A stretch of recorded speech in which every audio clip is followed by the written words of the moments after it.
How's it going, everyone? My name is TheStarkz, and welcome to a brand new The Last of Us Part 2 video.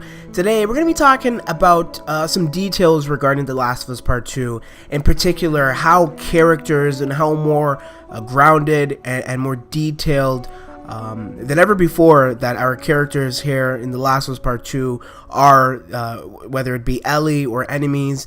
And so we're going to be reading off of this article from Polygon. Now, it states that every single character in The Last of Us Part 2 has a heartbeat.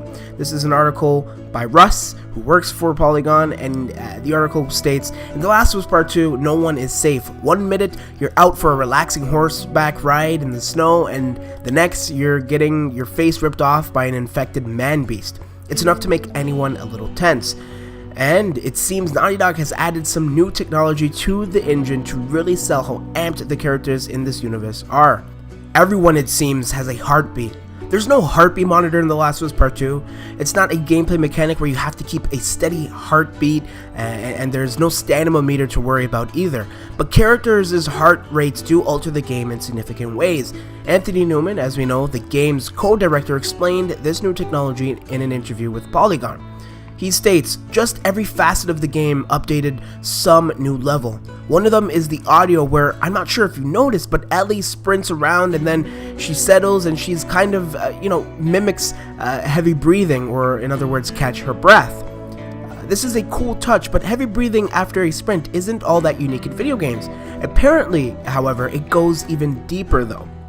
What's happening behind the scenes is that Ellie has a heartbeat that is oscillating up and down, Newman said. It goes up when you sprint, it goes up when you melee, it goes up when you take damage, and it goes up in the presence of enemies. And that modulates the bucket of breathing sounds that she's able to use. In other words, any action you take will have an impact on the sound that Ellie is making. Even just being near enemies will cause her to breathe a little harder, making the scene even more tense and realistic. But she's not alone. Every single character in The Last of Us Part 2 is driven by the same tech, including human enemies and yes, even the infected. It's been incredible because I found myself able to play cat and mouse with clickers better than ever before because I can kind of understand them by the noises that they are making, said Newman. And the humans will do the same thing with breathing and sprinting and stuff. The Last of Us Part 2 got even more attention by giving names to all the enemies in the game, which causes them to accurately call out to one another in times of danger or stress. So not only do our human enemies have names, said Newman, they have hearts. Now, that's pretty much the end of the article, and I just kind of wanted to go over this a little bit because there's been, rumors that The Last of Us Part 2 has overdone pre-order sales. It's incredible sales. I wanted to make a YouTube video on it. I still might, but nonetheless, this depth in detail is incredible. It's as a fan of video games, as a fan of Naughty Dog and The Last of Us, the universe in which The Last of Us takes place in, it's incredibly rewarding to hear a co-director from Naughty Dog working on The Last of Us Part 2 to express how amazing this game is in the respect of auditory design, because as we know, graphically this game looks impressive. It is impressive, but I'm sure it plays impressively as well, as we've seen by a lot of the demo for The Last of Us Part 2. And if you haven't, some gameplay here will be in the video. But to me, it's incredible because the auditory design in video games is one of the most overlooked aspects that a lot of people have, especially when they're critiquing it or just playing it.